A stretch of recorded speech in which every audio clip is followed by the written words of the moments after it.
Did your fart just sound like a water droplet? It kind of did, yeah. I've been doing that today. Don't ruin my chair. I've been drinking so much water that everything I do sounds like water right now. I know your lips sound very moist. Thank you for putting your pants back on. If that's what you want to call it. No! I'm sorry. No, take it back off. Always.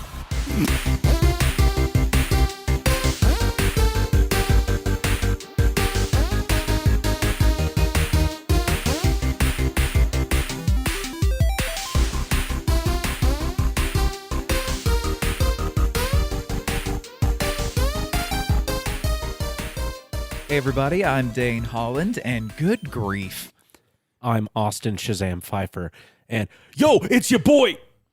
I'm Marcus, inhabitant of the asylum, known as I'm Electric Man. That wasn't even a mess up. That's actually part of it. Yeah. It was. I'm Austin Tiny Zent, and I'm an island boy, stomping through the rifle gang. And we're just your four island grapes on a podcast called Nerd It Through the Grapevine, where four best friends gather weekly to talk about our favorite parts of past, present, and future nerd culture and whatever the hell that was, which we need more of every week. It was a song that I was forced to listen to at work today. It's like the time. See, the thing is, though, I kind of figured it might be a situation like that because of that time I got trapped in a shoe store with my mom. Because I got trapped in a shoe store with my mom because I was little, and anywhere my mom went, I had to go, so I was trapped. So I was in a shoe store with her, and Beast of Burden by the Rolling Stones played 9 times on repeat in the time frame we were in that store. I think that the running time is like 2 minutes and like 50 something seconds on Beast of Burden, but the whole song is generally the same beat. I'll never be your beast of burden for that many times, and it's permanently scarred in my brain. So much like the MTV television show Pimp My Ride. I watched way too many episodes Oh, of that. gosh. Yeah. But I'm not Way going to be too able to many. recall any of it. None of them except for a fish tank one, I think, and I a do pizza remember one oven thing. one. I remember that too. You'll be shocked at what you can remember about this stuff. But the Doubtful. thing about it is, I didn't remember it being so far back as like 2004. But then again, in my brain, I don't really think of like the first Fast and Furious movie being as old as it is. So it's kind of grabbing a hold of that same audience that Fast and the Furious kind of brought to the big screen. They're trying to go after that with the people that really want to see cars that look like these tricked out rides in heavy quotations. So premise is, in case somebody out there doesn't know what Pimp My Ride is, because What's the premise? thanks, Tiny. You're welcome. I was trying to give you that lead in. I think you're trying to say Prius. Maybe. The premise of Pimp My Ride is down on the luck, just stumbling through life, doesn't know his way around, can't get his or her actually way into anything that is helpful to their life. Oh my gosh, down on their luck, da-da-da-da. Then Xzibit shows up. He was a rapper. He was. He wrapped the best Christmas presents. He It looks so good. he was a rapper. I'm not familiar with his work. If I tried to talk about the familiarity with his work, I would stumble and fall, and I don't want to. So from 2004 to 2007, this show aired. It had 6 seasons. It's too many seasons in that many years. So You shouldn't be able to do that. That's illegal. so you get a knock on your door, and Xzibit shows up. And It's your boy X. Hey yo, it's your boy X to the Z Xzibit, and he's there to pimp your ride because there's only one reason Xzibit is existing, and that is to pimp rides because you've seen him on Pimp My Ride. In California. Yeah, it's all within the like an area. In the greater Los Angeles area. It's all, only. It is only. It's one neighborhood. Yeah, all the houses look surprisingly the same. Actually, upon investigation of the show, there were 2 different garages that would actually be in use for using these locations, but the locations were based on how close they were to these garages. So okay, so they're like, we're gonna go find some really weak cars that we want to beef up, but we're not gonna go very far to do it, or make worse. And I can tell you about that too, because not only did Pimp My Ride make your cars look dope, and heavy quotations, spinning rims were a dated thing. I don't think any of our listeners will disagree with me, and if they do, they've probably spent too much time in Nashville. I had a pair of basketball shoes with spinner rims in them whenever I was a kid. Ooh, I wish I had them now. I think my favorite episode was the van. It's like a Dodge Caravan. And it's like, so I heard you like to wear blue jeans. So in the back of your van, I put a jouch. It was like all upholstered in denim. Yes. A YouTuber, I think his name is Tavarish. He's like a car YouTuber. Bought the van for like $200, and nothing in it worked. No, nothing. Probably from the beginning, nothing in it worked. That's amazing. Nothing. Yeah. What they would do, and I want to get into the fun side of the show, because the flip side of it is really what got me like super into a wormhole today. But the bright side of the show is what they showed, for production value. And it's changed my view of reality TV. Like, I knew that reality TV was a fucking lie. I knew it. It's not a surprise to me, but how much behind the scenes stuff that goes on to make this lie a thing never really got my brain firing. Because to think about how insignificant a television show that has pimped out rides actually is to the world. It's insignificant. It does nothing. Yet they have non-disclosure agreements that they make their people sign that they cannot sell their vehicles after the show is over with. But they're left with them in the condition that the people give them to, like, back into their possession again. Like, they have them and then they give them back after they pull it all back out. Tell the good stuff first. No, I can't now. No? No, Hey, I want to hear the dark stuff. No, I no. can't, because Okay. the idea and the premise of the show kind of speak for themselves. I mean, they do stuff for people. Like, this guy really likes. Now you can make toast on your way to work. Yo, I heard you like to eat candy because you had candy, all over your floor. So why does every rapper sound like Jay-Z to me? Racism? No, maybe I really like H.O. I don't know. But anyway, he's talking about how he's got, candy all over the floor and everything else like that. We know how big of a mess it was in before you got here, before we got here. So we put a cotton candy machine in your trunk. Did they really did do that, didn't they? Yeah. Oh my God. What's some other good ones? I have a list of okay, them. I can go on. I've got a list here. Let's see. In a Ford Mustang, 1967, they put a no, they just put a big LCD monitor in the back of it. That's not that big of a deal. I know one guy, they put a guitar amp like in his car because he was a guitar player. I thought that was really cool. Yeah. Like, if I had a ride tricked out like that, that would be one of the coolest things. Like, I could just plug my guitar into my radio receiver where you plug your phone into it. Yeah. Number 5. That would be very hard to drive. Season like that, 2, episode Park. 5.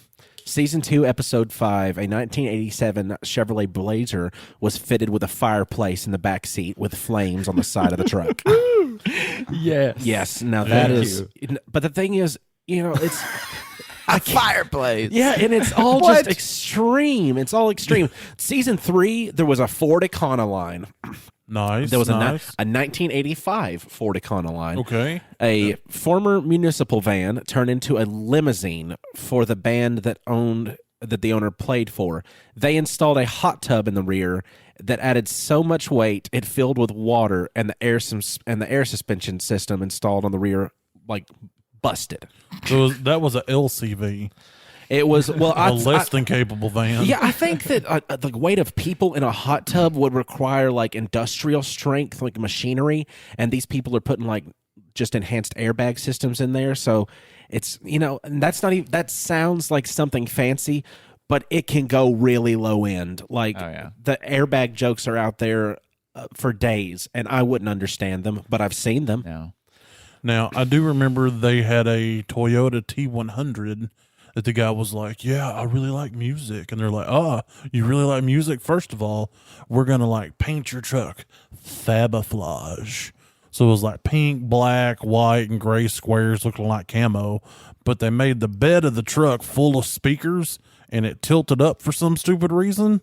And there you go. Season 1, episode 5, a Mitsubishi. I'm sorry, I'm Smack smacking. it. Yeah, go ahead. It's Yeah, an odd Daddy. one. It's a hard one. It's your boy, Daddy. Yeah, A it is. Mitsubishi Mirage Yes. was painted blue and matched with neon that they put under the bottom of it, with a 10-inch monitor inside the car and a small aquarium between the rear seats. There it was. That's the one I remember most. Okay, now Get to the gross. Get to the nasty part. Okay, Get fine. to the dirty. Because- The dirty work. because that's where it gets really interesting. Yeah. Because then it goes into Trick My Truck, and Is that a separate show? it's on. It was one that they spawned on CMT from the same producers that they They had a spinoff? that tricked out semis for business owners that had their own trucking Oh companies. my God, I need to see this show. Oh no! And that's all I'm saying about it, because I had no idea it existed, and now we're gonna find it. Trick My Truck. Trick My Truck. Let's see. I love it. So I looked this up in a couple places because it seems too grandiose to be realistic. And, I found a lot of links and sites, like Works cited on the Huffington Post, because they actually did a thing over it as well. So I got to follow some of the Works cited and everything. So this is legit. They had every person that had their car taken from them and then repaired. In the show, it makes it look like, it's just a couple days, maybe a couple weeks at the most. Okay, they were without a car. Understandable. They've got that taken care of. MTV's got that. The people had to rent their own car. And the filming for everything in the order it was released in would take them up to 8 months to receive their cars back. They stole their vehicle from them. They stole their vehicles from them and they got to see them again when they called them and said, hey, you get come get your car. Not until then. Wait, what show was that? I missed that. I'm sorry. Pimp My Ride. Hit my ride. Okay, I was thinking the Chip Foose show, because they had the gag where they'd actually steal your car, and so they would have like somebody play a cop, and then be like, somebody stole my car. It's like, oh my God, someone stole your car, and then after it was all made awesome, then they'd take them to where it was and be like, here's your car, and I was like, oh my God, you stole my car, but you made it awesome and gave it back. And played a huge trick on me. Yeah. So I kind of love shows spaced like for a that. second and wasn't sure if you'd branched into that or not. That's not at all what I was talking about, but very similar premise, because they would take their cars and have them legally stolen for 8 months to a year, and then everything would come about to where they would have to then submit forms to get reimbursed for their rental car fees.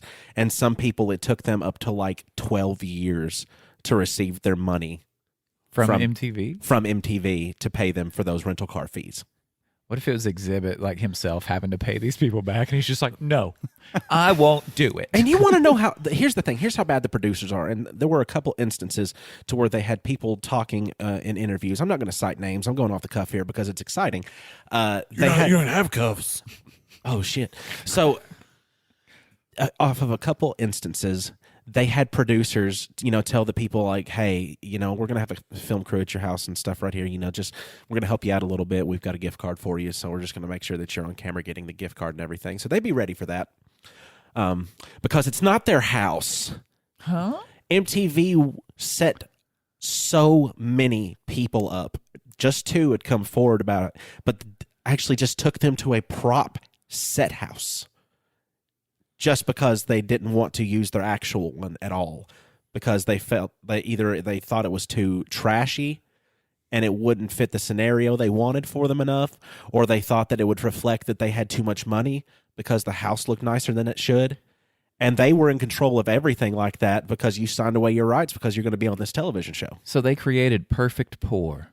Yeah. They're like, this is perfect pour. Yeah, they created what their idea of what down on your luck and poor looks like. Huh. And they sold it to even the people that were involved with the show, like to try to live this life or else. Because when they get your car to you, you get it for that brief revealing that gets filmed 12, 13, to the point of the director getting angry at you because you don't express an emotion that he wants to see you have for all the work that this guy's put into your car. And then Big Mike, the guy on the show that everybody thought was so cool and, in charge of everything, Big Mike come over, grab you by the shoulder and walk along with you and, talk about how, it's pretty damn sad that you can't show us any appreciation for the kind of work that we put into this for you. That's mean, though. That's it. That's strong arming. Yeah. And We need the footage, man. Come on. Yeah, well, every reaction was so fake and rehearsed looking that makes a lot of sense.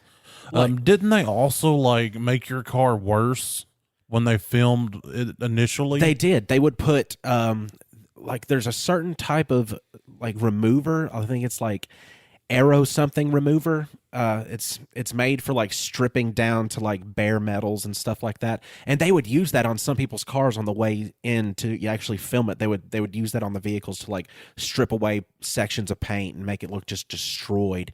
And then they would take all the bolts off of bumpers and stuff to make the bumpers barely hanging on for dear life, like they're about to fall off. Perfect pour. This is an art form that they created. Yeah, to create that. It's absolutely ridiculous. And furthermore, in the side of the people that, receive these rides that not only accentuated a problem that they might have had, like this guy that was overweight that had the cotton candy machine put in the back of his vehicle and had bags of candy ripped open and thrown into his floorboard before filming started to make him look like he was overly obsessed with eating and had a problem. So, you know what, man? You got a problem? I see you have all this candy laying around. You want a cotton candy machine in your car? They made fun of him. Yeah. And they instructed him. He's the one that was strong-armed. And so he's the one that came forward with hey, here's how badly I was treated. And he had that giant dude walk around and tell him this and just absolutely wreck his entire experience with that. Because then they made him look like that. I mean, there's other ones like this guy's mom. He said his mom had smoked in the vehicle, and then they made his mom look like an absolute slob because they actually took ashtrays, a collection of ashtrays, and dumped them all over the vehicle strategically to make his mom look like a slob. That's ridiculous. It was ridiculous. We got to make a good TV show, though, man. Yeah. It's all for the cameras. But was it a good TV show? I mean, and it was at least successful. Final note on it, the cars were not returned in ways that were workable to the people because mechanical issues were cleaned, not fixed. It was made to look sparkly and maybe get you. It's the old sawdust in the transmission kind of idea. It made it run long enough to be on camera. There was actually a couple who were forced into keeping their vehicle because they had the non-disclosure agreement and they could not sell their product on anything over the internet. At the time, all there was available was eBay, and they were barred from that.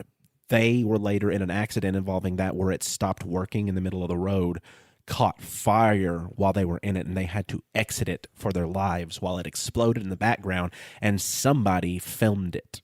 So there's a video of that. And I will post a link to that in the Discord so everybody can see that because it's absolutely ridiculous. Wow. That's insane. So, I had so much fun as, my young adolescent self watching, Pimp My Ride. And I to find out there's this dark, seedy history behind it just blew my mind. And the fact that Xzibit was really not involved with any of it besides just, hey, yo, I'm here to pimp your ride.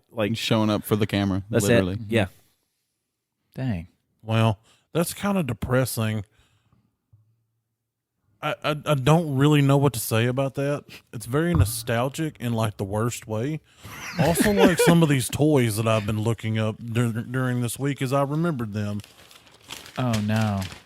Are these your special toys or are these... No, these are toys that we had when we were children. Oh, okay. Cool. So we're going to take a little walk down memory lane. Mm-hmm. One of my favorites, which I remember playing with these as a child. Do you remember waking up one day and going to the Dollar Tree or maybe the dollar store, depending on how rich your parents were feeling, and you went shopping and you're like, hey, Mom, can I get a toy? And she's like, well, you've been a good boy this week. You've eaten all of your vegetables and you've only bitched about it once. So sure. And then you're like, I want to make the whole house smell like a meth lab. So you pick up this package of plastic balloons. Y'all remember those things? Oh, what was the point of They those? came with a straw. Yeah. And they were like literally the tube set on them. And I don't know. Tiny, what have you done? I forgot they existed. So I know. Like they are so GD flammable. So you could literally have like these bubbles that you could connect and then light them on fire and watch a bubble explosion fire circle. I never lit them on fire. I did accidentally inhale while blowing one up, and I thought I was going to die. Like I'm laying on the ground, choking for my life, all because of this stupid plastic bubble that would never truly blow up bigger than like a golf ball. And in the pictures and all the stuff you see, like they had like big name brands of it that came out at one point that would show like these giant indestructible bubbles that you could make. And like you could never get them to work the way that they did on the TV. Like they just didn't happen. No, they did not. Now, also, do you remember Mr. Bucket? He was a bucket, and He you was threw ping pongs into his head.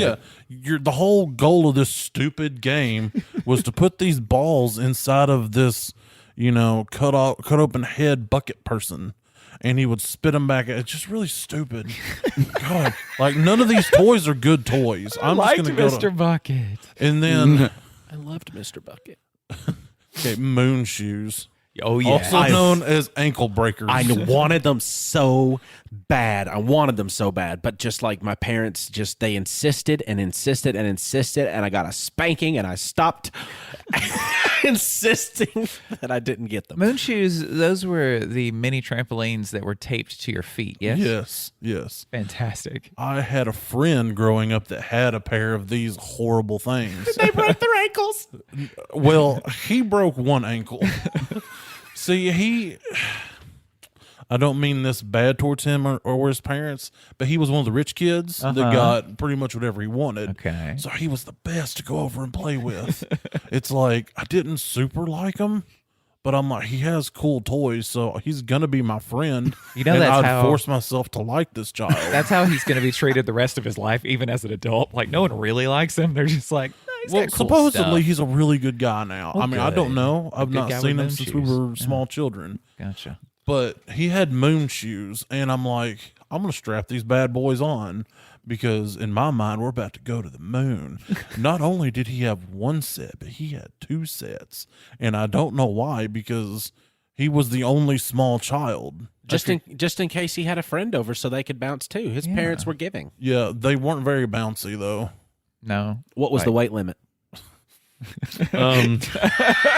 I'm sure I exceeded it. That's probably why I didn't have such a, These spectacular time. He's jumping like 10 feet in the air, and you're just like flat-footed. On Well, see, I didn't know you were supposed to jump in them. I was just walking. It was like, because he goes, it makes you feel like you're walking on the moon. So I'm like, okay, I guess you're just walking these things. You're like, the moon fucking sucks. Yeah, pretty much. See, he had not just cable TV, he had satellite TV. Oh, that was He had that bougie outer space shit. Yeah. And I just had like this metal rod jutting up from behind the double wide that I'd have to go turn in the middle of a storm because it's okay if the kid dies. So there's a difference between the two of us. We can provide. We can provide. He can go. Pretty The much. grapevine policy. It's okay if the kid I'm not going to miss dies. Matlock. So Pogs. Oh yeah. Okay, now that's a waste of money that I really enjoyed as a kid. Yeah. Were Why those don't I know actually any a of these game? toys? Because you didn't have a childhood. That's what I'm starting to realize. Yeah. I mean, we don't have to make that Get about to the- this. Get Yeah. to the part where you talk about Bible Man. No. Okay, Bobble Man's not on here. Dude, as a kid, I loved Bobble Man. And he's such an awful human. He had a lightsaber. He is such a terrible, shitty person when you dig into the guy that played Bible Man. We're not going there today. Pogs were like if you could have trading cards on a little circle that you stack up and you slam with a slammer. That's a coin, basically. Yeah, wasn't there They're a cup too? That Like could you had to get them in slam the cup? into the cup, probably. Or is that some other game that I'm thinking of that's real similar? Yeah, I think I think you played Pogs with Mr. Bucket. I think that's what No, you no, did. I don't know. But anyway, yeah, Pogs were. I didn't even know it was a game as a kid.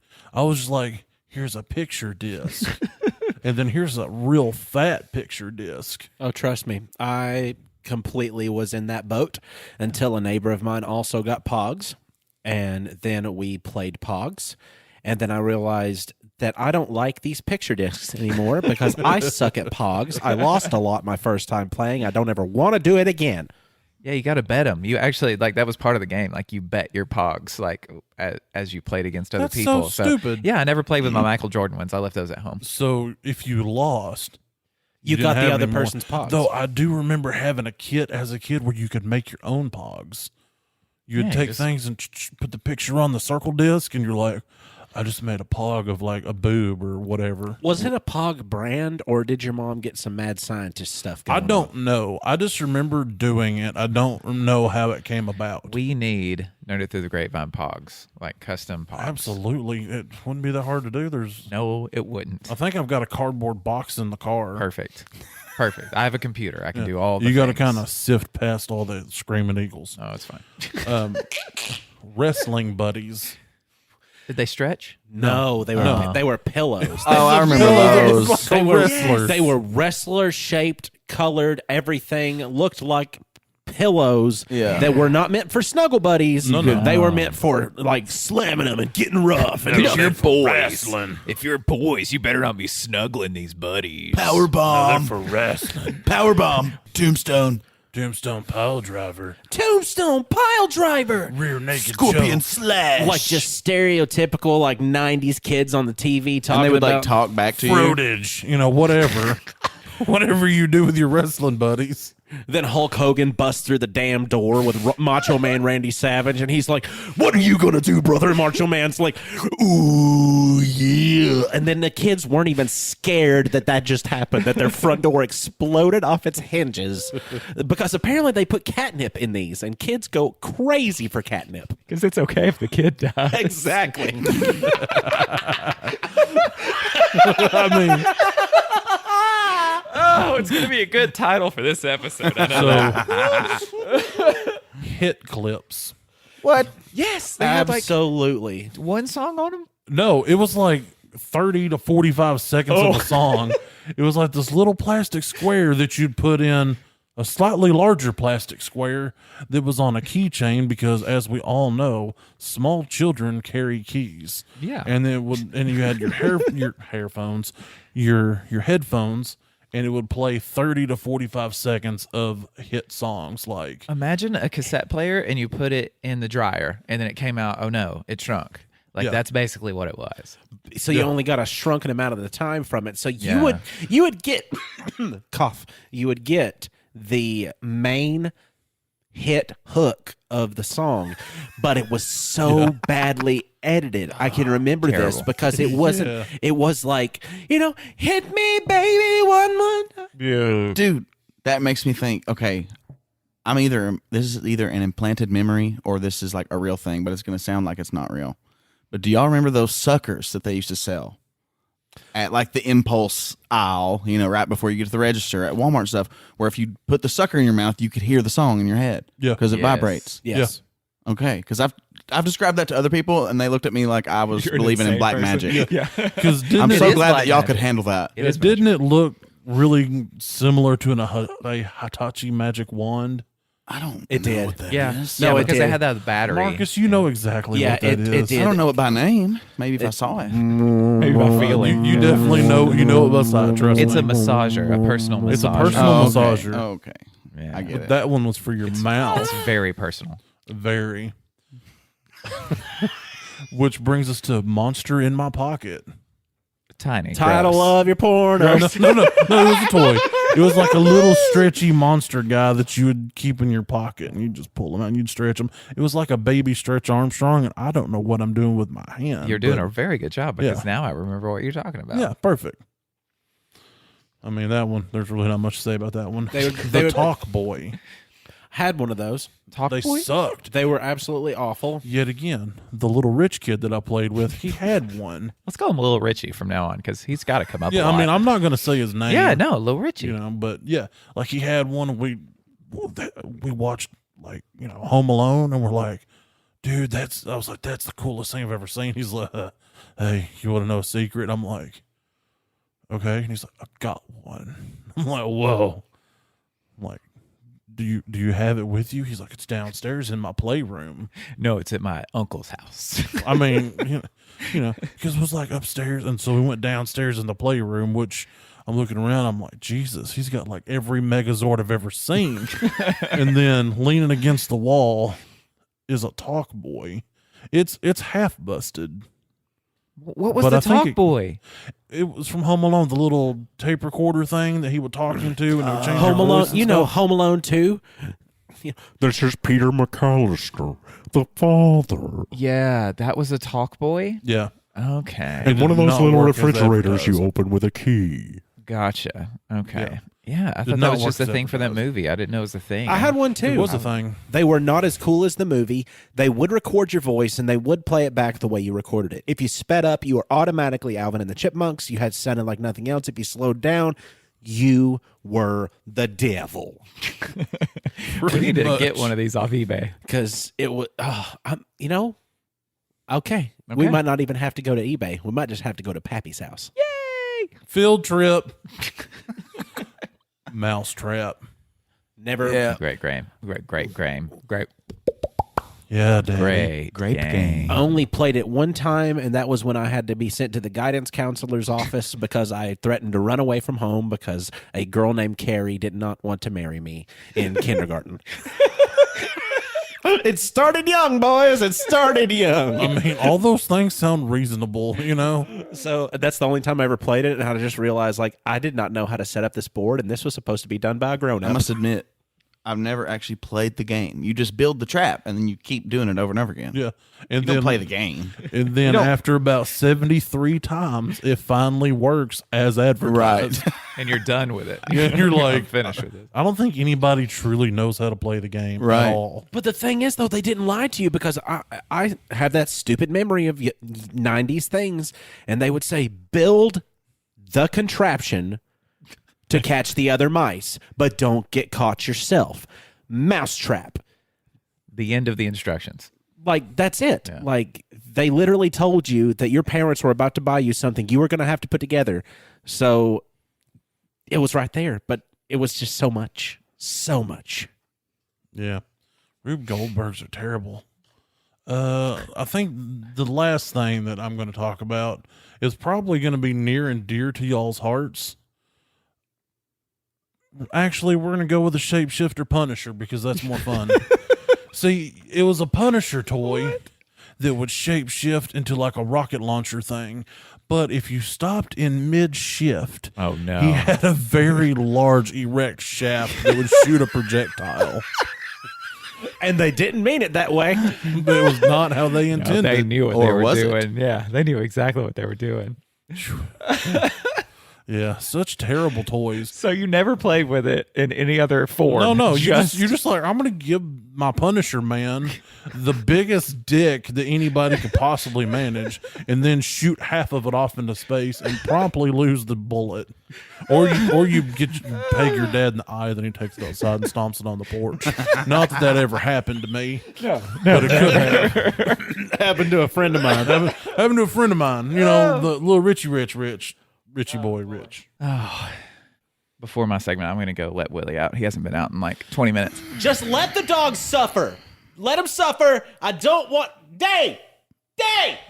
Dadgummit. Hi, Malcolm. Are we in really hell? have to This is hell. pee. I'm gonna try reverse psychology. It's me, Malcolm. I'm here with the cream. Malcolm. I, You know, He's we're not capable of psychology. I know. We're so glad that you're here. Yeah? We want you here all the time. We never want you to leave. I brought all my spiders with me. Look. Here's my spider friends from the bedroom. We're getting really close. This week, I want you guys to bring the cream. I just wanted to come say hi. And you bring this Malcolm sweet cream. So, Marcus, can you bring forth Malcolm sweet cream for somebody? Why can I see between each one of his teeth? Okay, so rapid fire. Just give it to me. Give me the cream. Homicide Worldwide. Pick Me Podcast. It's actually a really cool podcast that reviews other podcasts. Has reviewed us before, and we actually went on a show like a couple weeks ago. And a couple of friends of ours over at Haunter, I Barely Know Her, and NightmareTown podcast. They are both fantastic, and they'd love to hear from you. Oh, man. I've not been on any of these before. Why don't you guys invite me next time you go there? Because We cannot do They that to them. they've actually We cannot reached do out that to them. us. They've reached out to us. They're too nice to us. We can't send them him. They've reached out to us personally and asked us to try to do something about you. And Oh, I don't is it have good? I don't have the keys to the van, so Is I it- can't. Malcolm. Well, yeah. Maybe we can sacrifice him on the Discord. No, I got a better idea. Huh? Do you like to play games? Well, yeah. Okay, I've got this game. It's called Cinderfoot. Oh. It's your Uncle Dane's favorite game. Oh. So we're going to duct tape these cinder blocks to your feet Yeah? and some to our feet. Okay. And the key is to walk on the cow pond over there like Jesus. The Well, one yeah. who gets the farthest wins. But if you go under, My, you can only stop when you go under like all the way. And Right. you have to stay there until the next guy goes. okay. Well, I know that my Lord and Savior will keep me safe as I walk the path he hath laid. So, all right, boys, I'm going to go find some cinder blocks and have a real good time. I'll see you guys on the pond. Okay. Bye, Malcolm. Bye, Malcolm. Get your teeth looked at. All right. Willie finally used the bathroom. I'm sorry about that. God, you should be. Yes, Tiny. Can we pause for real? Because I got to pee real bad. Yeah, that's fine. The holidays are upon us, that being Thanksgiving and Christmas.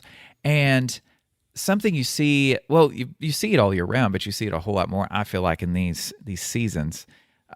Peanuts, not the food, the comic strip, Charlie Brown, Snoopy, Yeah. Woodstock, the gang.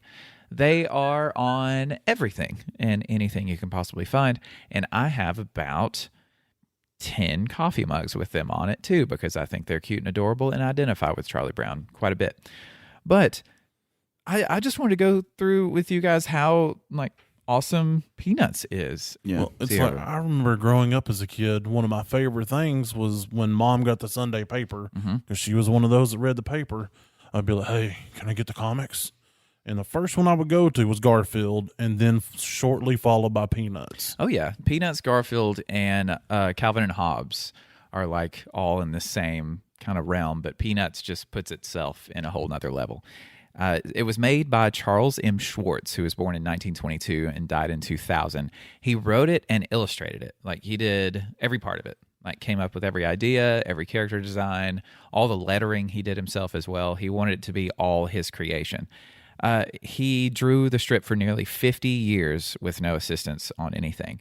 The strip's original run ended, or it extended from 1950 to 2000.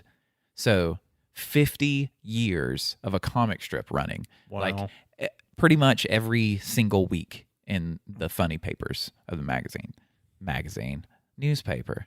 Who am I? I think you need to smack that mouth for that. That's okay. Yeah, Daddy.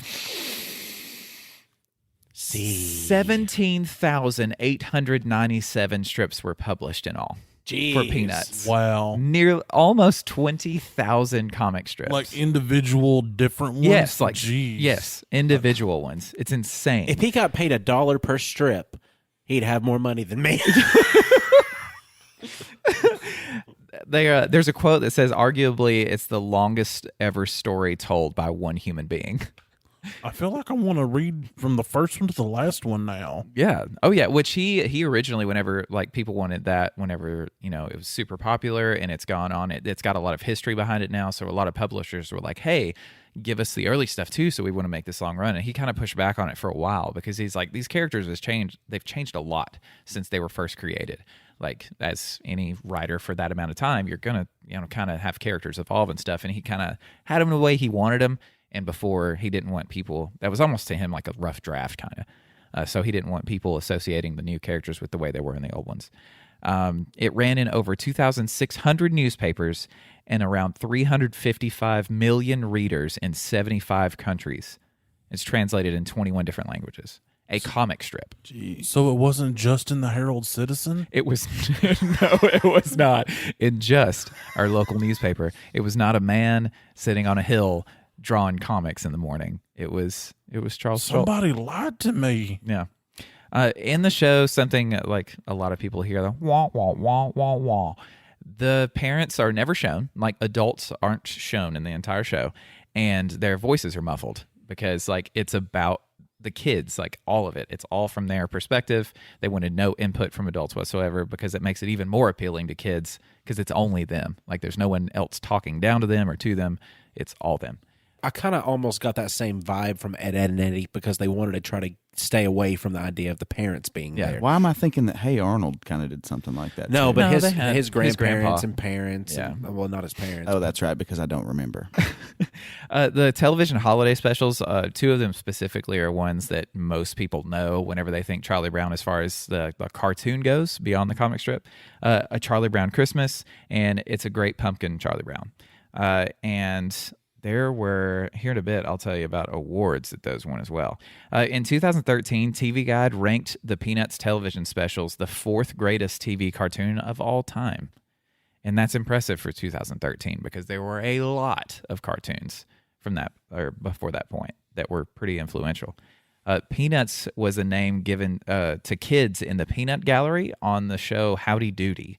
Actually, that's where the name Peanuts comes from that specific place of a specific popular show, but I guess it wasn't trademarked. Here is from an interview in 1987 with Charles Schulz.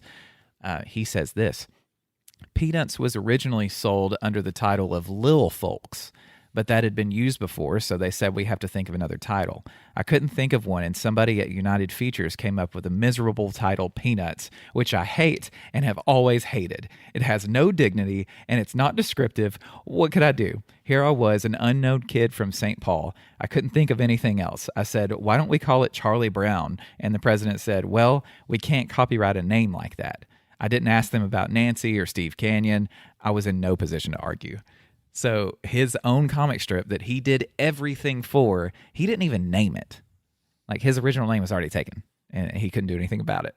So when they're like, well, if we're going to publish this thing, like, I mean, you kind of got to go with it. And Just call it Peanuts. Just Peanuts. Hell, move on. That's good. And most people nowadays don't even know it as Peanuts anymore. They just know it as Charlie Brown anyway. So he kind of got his wish in the end. He wanted to change it to Charlie Brown years later, but it was already too popular and had too many licensed products under the Peanuts name, and that would have had to been like an Etch-a-Sketch for his entire, career, basically. I don't like the Peanuts. I don't like them. What? You don't like Peanuts? It's my favorite character isn't mentioned enough, and that's Pigpen. Oh, Pigpen's great. He is the best part about it. He's a dirty boy. Like, just why is he so dirty? What does he do? He's so dirty. Like, how does he get that dirty? Like, you just know he's been up to shenanigans. Yeah. He's, What you're saying is he needs a spinoff. does he have one? He needs one if he doesn't already have one. Oh my gosh! But what if he's Yeah. cleaned up his act? We getting no. Once a dirty boy, always a dirty boy. Who's the girl that never let him kick the ball? Lucy. She was a dick. was. The first ever comic strip of Charlie Brown, the characters look much different. Charlie doesn't have his signature stripe across his shirt, the jagged stripe. And I will read you it because it's very short. It's only a 4-panel comic. And actually, Charles Schulz, which I don't know why that name is hard for me to say one behind the other. It's Chewy. It is Chewy Chewy. name. Or It- Charles. Schulz. I'm going to go with Schulz from now on so I don't mess it up. So Schitz, Schulz has his comic strip, and that was for you, Toddy. The 4-panel comic strip, he kind of made that the concrete way that comics were kind of made from that point on. Even now, there, which there are a lot of different ways to do comics, but the 4-panel is like the basic, formula for a comic, for a short comic strip. Like online, like if you're on Instagram, you'll see pretty much every single comic that an Instagram comic artist does pretty much be a 4-panel comic. Like, and that kind of goes all the way back to Schulz whenever he was so successful with his.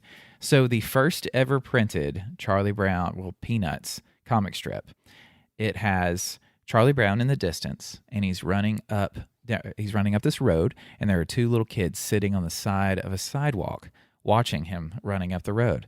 And a little boy, speaking to a little girl, says, "Well, here comes old Charlie Brown." And then Charlie gets closer in the next panel. "Good old Charlie Brown. Yes, sir." Charlie has now exited the frame in the 3rd panel. "Good old Charlie Brown." Ellipses. Charlie's long gone at this point. And then his brow lowers, and he says, "How I hate him." So it's this little boy just, "Hey, there he goes. There's my good old friend." And then he finally leaves. He's like, "F that guy." And that's pretty much the first comic strip ever of Charlie Brown and Peanuts. And I thought that was just really funny because it did set a tone. Like for the rest of it, especially with Charlie Brown's like personality of him being someone who never wins anything. He pretty much just fails at all things. Like Lucy won't even let him kick a football. That probably doesn't apply to me. Like that's kind of. And his good grief. Like, good grief is like his saying. I love good grief. I love his little rain cloud. Yes. Yeah. Absolutely. Absolutely. Didn't Lucy let him kick the football one time? I feel like that's a thing. It was probably in one of the specials, like one of the TV specials, but I highly doubt it ever happened in the comic. Right. But it might have. Snoopy first appeared in the 3rd strip of the comic. So Charlie had 2 without him, and then Snoopy came along. But Woodstock, Snoopy's little bird friend, the little yellow bird, it didn't appear until 1967. And it was years after that they actually came up with a name for him because, he just kind of shows up. He doesn't really do anything. He's just Snoopy's little buddy. But now you see Woodstock pretty much everywhere you see Snoopy. Like they're usually Snoopy doesn't speak either, does he? He doesn't talk. No, but he's a dog. He has thought bubbles to where you can read his like human thoughts or whatever, but he doesn't actually speak. So Marcus, he's a dog. Well, it's a cartoon. But he's a dog. what about Scooby Doo? There's tons of talking cartoon dogs. Yeah, what about Scooby Doo? But he's a dog. Clifford? Goofy. Clitoris? the big red dog? Awards that Schulz received: the National Cartoonist Society Humor Comic Strip Award for Peanuts, the Reuben Award. He was the first cartoonist to receive the honor twice. The Elsie Seeger Award and the Milton Caniff Lifetime Achievement Award. We don't know what any of those are, but they're very big deals in the. One of them is a sandwich, and it's delicious, and he got 2 of them. The Elsie Seeger? No, the Reuben. Oh, Reuben, yeah. So he got 2 good. sandwiches. No, is it sauerkraut and corned beef or Yes. pastrami? Or can it be both and It's still be corned considered beef. a Reuben? Corned Corned beef. beef. Corned beefs. Okay. Yeah, the classic version. With so Swiss good. and kraut. and crunched peanuts. Yeah. So my so good. family friend, he had a picture of Charlie Brown signed by the guy. Schulz? Yes. Yeah. And he actually does his initials as a part of drawing Charlie, right? Yep. He sure So does. his initials are hidden in Charlie's drawing. Yeah. It's really I thought cool. that was a really cool touch. really I hope neat. I stole it from you. Did I? No, I wasn't even going to Crap. mention that. I'm glad you did. Oh man. Thanks. What, Wanted did to- you want to steal it? Yeah. Rude. It's just I know. mean, Marcus. I love it. The Peanuts cartoon specials have received a total of 2 Peabody Awards and 4 Emmys, which is very impressive for a cartoon show. I have the Christmas one. I have that on vinyl. It's got a lenticular front cover where if you move it, the characters move and stuff. And ooh, it sounds great. I'll put it on, but not until after Thanksgiving. Yes. That's the rule, right? What, Christmas stuff? Yeah. I mean, Not I until don't ever after put it up. Thanksgiving. Oh, I Yeah, don't. you're too metal for that. I don't Well, I just hate know. Christmas. You need some Krampus stuff at your house. I've got a feeling that feeling. that Christmas is upon us. God. It's November. I'm a little skirt. Yeah, it's not Christmas time yet. Schulz and Snoopy both have stars on the Hollywood Walk of Fame. And that's funny to me because Charlie Brown doesn't have one. And Charlie Brown always loses at everything and is just bad luck all the time. So he doesn't get a star, and it kind of fits the bill for him. True to character. He does, but he doesn't. The absence of the star is him having the star. Right. Good grief. Which means he has more than they do even. Exactly. You're right. Wow. I need to look at the entirety of life that way. Finally, I want to talk about NASA and Peanuts, particularly Snoopy and Charlie Brown.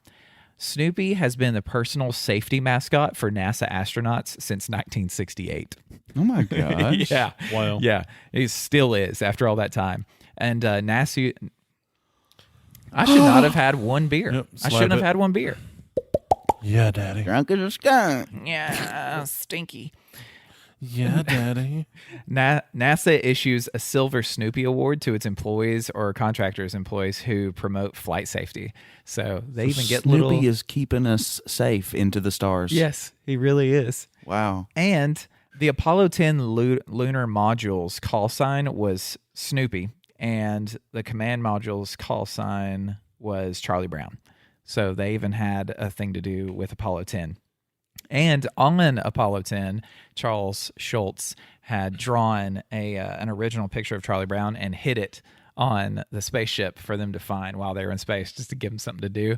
And that is at the Kennedy Space Center now, like that drawing. That's awesome. I think that's really neat. Yeah.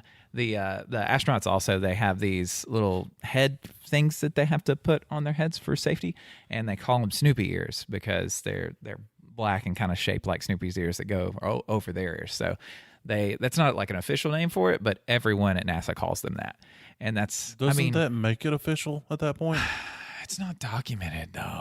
It's not in the book. It's not when you go to I'll order go one. write it in. I don't care. When you go to order one from the NASA catalog, it doesn't say that. So, but it's crazy to me to have a small 4-panel comic strip about children, and then it ends up like being you involved with NASA. Like how do you start from one thing and end like that? Like that's Snoopy's trying to take over the galaxy. A dream, yeah, on his own. He created Schulz. That's what really happened. But yeah, so go read a Peanuts comic today. Like just go do that because it's very nostalgic for me, and it's constantly rerunning everything. It was no longer made. Like no original comic strips were made after Schulz died.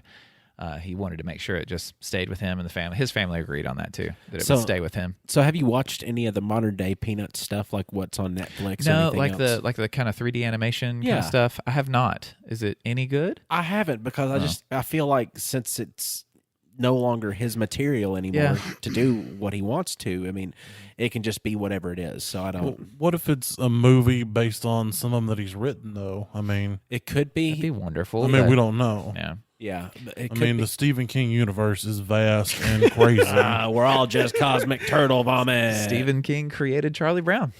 And Charles Schulz. Both. Stephen King also created this thing called the Asylum. Well, I guess it's called the Asylum. And so the Asylum, I don't know if you've ever heard of the Asylum itself, but I'm sure you've heard of some of their movies. But it's basically just this independent film company, and they like distribute their own films as well. And they kind of focus on producing these like really low budget, what is now termed mockbusters. Have you ever heard of a mockbuster? Is that like Sharknado and things like that? It's exactly. Where it's this is the exact intentionally studio bad? that made Sharknado. Oh, it is? Yes. Oh, awesome. And I don't know. I just thought it was so cool. I mean, it's kind of like the underdog story. I just like it when the little guy can stick it to the man just a little bit. You know, these big movies that we all, would obviously prefer to watch, like a Disney movie to any of their movies. Right.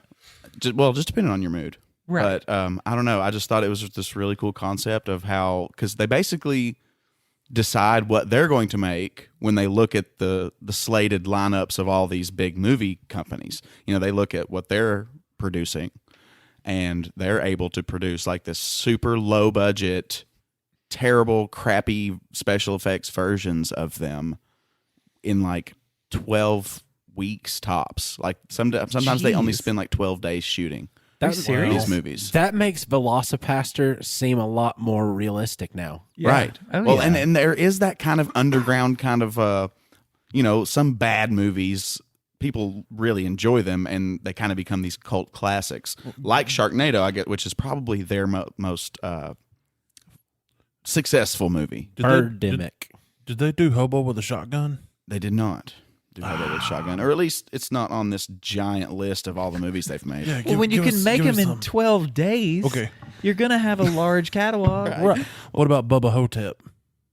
We'll go through some of New the funny, nuns with big guns? How do you know all of them? I watch really crappy movies on Netflix.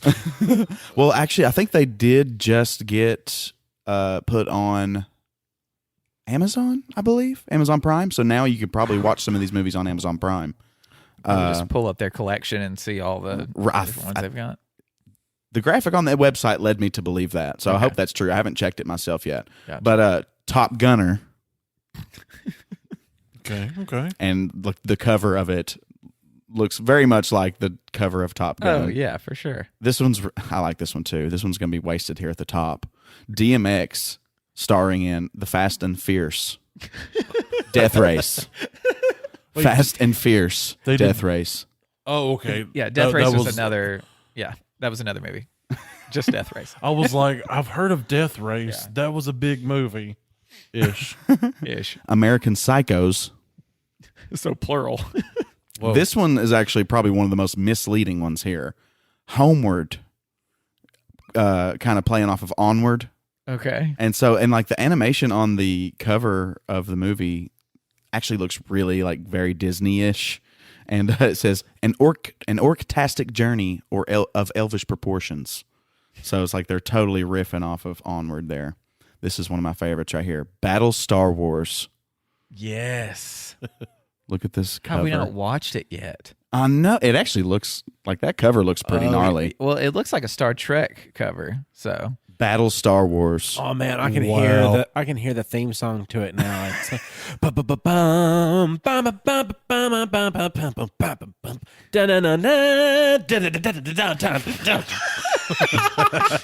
Mask it, boys, mask it.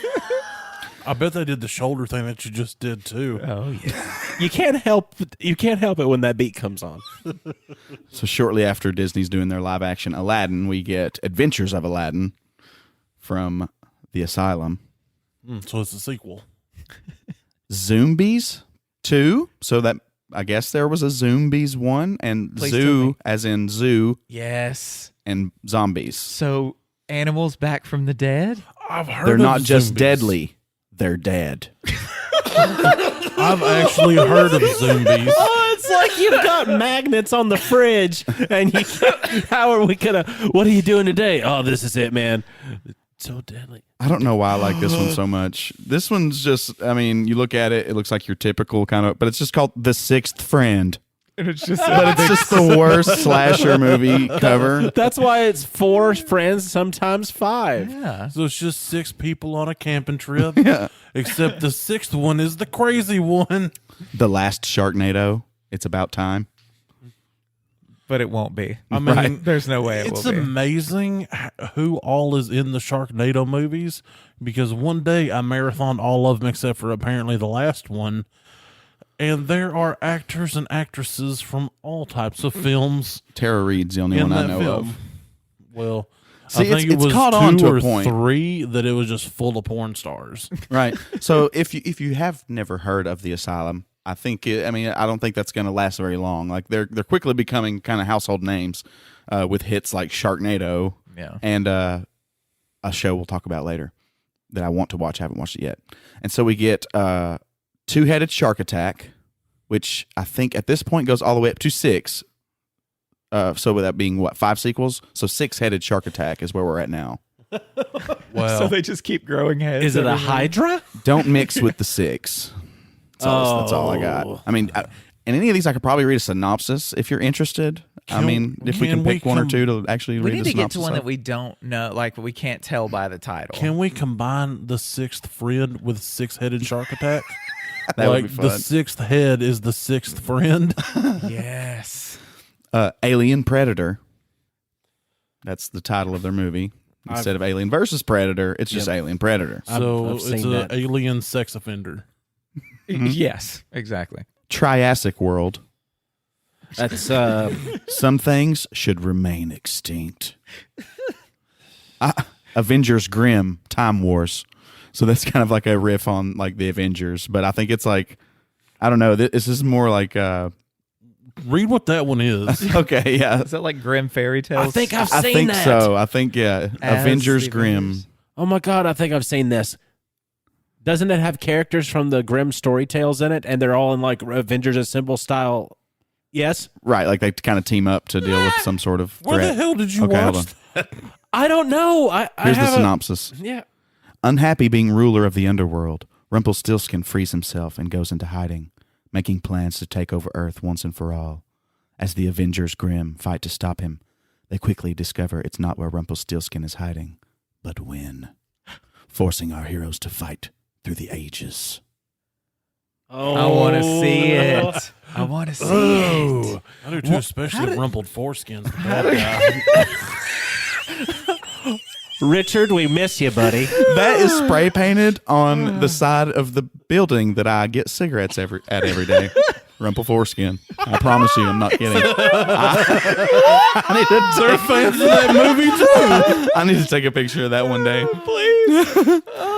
I like this one. Zombie Spring Breakers. The beaches are alive with the dead. It's so good. And like the cover is like, it's like your typical kind of Jaws riff, but like there's zombies under the water. Oh, that's good. Yeah, just combining those two genres. Man. The zombie genre needs a shake-up, I think. Absolutely. I'm bored Yeah. with them. Tomb Invader. So Ooh. Tomb Raider, but No, Tiny. It doesn't have yellow rim. No, I wouldn't go on there. I was just But there is Atlantic Rim Resurrection instead of Pacific Rim. okay. This is Atlantic Rim. I'm so shocked. I've seen this movie too. this is like the equivalent of the counterfeit toys segment. These Yeah, sound like yeah, counterfeit yeah, it kind of movies, is. but they're real. Huh? And these are real. Like they Yeah. make them all. They're not Yeah. just titles. No, Like, no, they've actually them. made these Yeah. movies. And, some of the And sometimes, posters. like, actually accomplished filmmakers will come and do these movies because they've been fired or whatever. Yeah. Accomplished by a certain amount of standards. And Right. then, but, they get hired they need work. And so they get hired to do one of these, but they have like 7 days to shoot it, and like a team of 5 people to animate it. So, they don't come out near as it's polished. Like but VelociPastor. it's its own art form though, because I think it is. Right. if you do it right, that's why VelociPastor is what we keep going back to, because we thought it was going to be we knew it was something like that, but as we started it, like 10 minutes into it, we were thinking beforehand, okay, 10 minutes in, we're just going to probably cut it off and move on to something else. We were hooked because it already had us laughing Right. at how bad it was, but there's still effort behind it. Yeah. But it's so hard to describe how it's still a good time. It's not Right. a good movie, it's a good time. Right. Like, and I it's- think they're not necessarily made to be good movies. No, not at all. It's Right. for entertainment. Right. And it's like the background music to Murder, She Wrote, to a movie about a guy who's a pastor and a velociraptor in the same person. It's just, and there's other ones too. Like the original one that turned me on to this kind of movie was a one called Birdemic. Birdemic is, So bad. listening audience, if you've never heard Birdemic, you need to listen to me now. Watch it, because it'll make you understand what I'm talking about with these, goblins and trolls and all these other things, and just the worst acting you've ever seen. But Troll 2 is another one. Yep. I've seen that one. Absolutely. Want some of the Neil Bog milk? That one's on HBO, I believe. so awful. How about Rubber? Have y'all seen Rubber? With Robin Williams? Is that the tire No. that just keeps the rolling? tire Like- that comes to life and blows shit up with its mind. I guess it's not a good year. The best part of the movie is the opening scene. If you don't watch anything else, watch that, because there's just a bunch of chairs set up in this road. Old school Crown Vic comes around smashing chairs, and then like the sheriff gets out of the trunk of the car, and then he gives this long speech about things just being things for no reason, and he tells you that this movie is an homage to No Reason. And after watching it, you really appreciate that at the beginning because they told you that there's nothing to the movie. Right. Still kind of good though. We get to looks like the original Fast and the Fierce, a rage in the streets and the sky. Whoa. It's going to be a bumpy ride. That's what it says. There it is. Oh my There it gosh. Ocean's Rising, I hope you can swim. Like, that's not the title. The title's Ocean's Rising, but they've always got these little catchphrases on the title of their thing. Planet of the Sharks. Y'all are going to appreciate this one. Sharknado, The Fourth Awakens. Yes. So it's the fourth sequel. So, I've watched all of them. have you really? Yeah. Sinister Squad looks very much like a what's that one movie? Suicide Squad. Suicide Squad. Yeah. So like I said, look forward to the Asylum. They've also recently done I think more of a straightforward, like trying to be serious zombie series, which is on Netflix and actually been on there for a while. I think they've got a few seasons called Black Summer, I believe. So I think they are starting to kind of get into like the actual, like actually trying to produce art instead of just like mockbusters. Right. So I kind of want to watch it. I don't know. What do you want to say? I want them to make Titanic 2. They did. Oh my God. They did. They beat us to it. I want them to make ours. I know. Well, they didn't make it in space. No, I but know they there's did make already Titanic I know 2. there's already a number 2. I need it to be TOO. Oh yeah. I am Omega. I knew that. That's bad. It's really bad.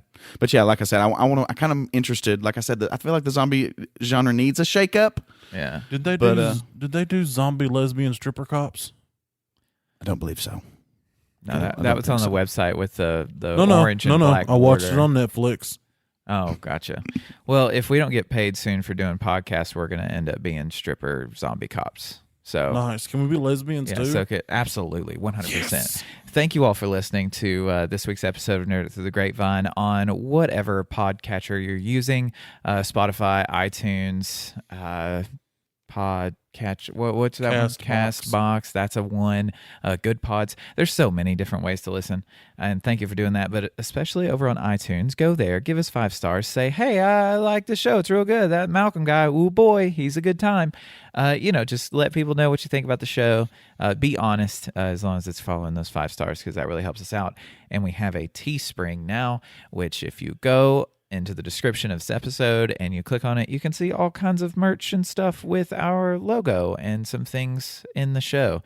I've got a hot stinking fecal garbage mug right now and t-shirt. So tasty. There is there's one for Marcus as well. For Visionella Nunez. Yes, there's a Visionella Nunez shirt. Tiny, we've got a few good ideas for you coming up. I've got a scared. special request from Homicide Worldwide to make sure we get a Tiny t-shirt in there. So Well, and you had one for me too. and you too. Yeah, we're both sitting there going back and forth with it. So we'll get there. And if you want to also chime in on how you feel about Malcolm and it not be positive, I'll most likely see it on Facebook, Instagram, or Twitter. And that will be at Nerd Grapevine, how you can reach us there. And if you wanted to get on our Patreon and donate a little bit to the cause, you can get on a Patreon and get at Best Friends Tiny Ink and you can donate a little bit to the podcast and help us succeed a little bit, or buy us ice cream, because that could also happen. And You get a sticker. If Yeah. you do that, you get a sticker. You Oh, get yeah. a hologram sticker of our album art. I thought we'd already given all those away to the peoples. No, there's still all of them left. We've Yeah, all of our Patreon friends. all of them. And confusions like that might bring you into situations where you might have a little bit of discord. And OnlyFans. We're considering making OnlyFans. I don't know if I'm supposed to reveal that yet. Oh, you already have before. Well, This is the second teaser for it, so it's going to be a That's real true. thing. It's gonna like be so Beetlejuice good. on the third one. So we're gonna do like shoulder hair work. Pretty much Anticipation makes the exclusively. release a lot better. yeah, like constipation. Maybe some weenuses. that's elbow bones. That's elbow skin. Yeah. So on that, we got to make sure that you get all of our waxing videos that we took here earlier this week. Absolutely. We did Brazilians full sack and crack. You can Where was also I? find that on Discord. There's a whole group for those pictures on Discord. There's not, but it would be funny if there was. It's the grapes only one that we're in. So. Yeah, that's true. That's true. Because that's all that's on there. Yep. So hit us up on there, and you can talk to us live, uncut, uncensored, in person. Not really in person, but you know what I mean. And there's a Mega Malcolm. Say it head. loud, more clear. I didn't quite hear that. There's a Malcolm thing. It's Mega Malcolm Heads, Mega and it's where his Malcolm fan base Heads. is, and you're all a part of it. You just don't know it yet. There's all kinds of cool stuff on there. Get on there and check us out. And now we've come to that time.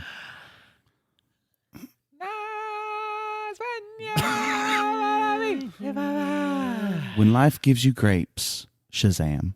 I'm going to give them to a complete stranger whose name I've heard on a television show.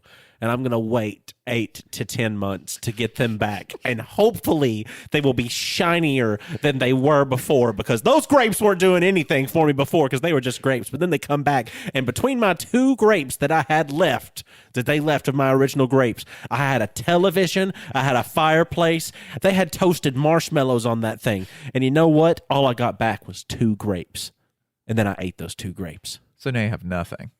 Nice. See what you did, Marcus? You reminded him that he has nothing anymore. Y'all make me do all it. thanks to Xzibit. Y'all make me do it every week. It's because I don't have anything to say at the end You of the episode. do. What you say is art. Everything out of your mouth is poetry. Everything. Island boy, island boy, storm to the rain, hugging gang. What are the lyrics? I want to know the words. That's exactly what it sounds like. Like.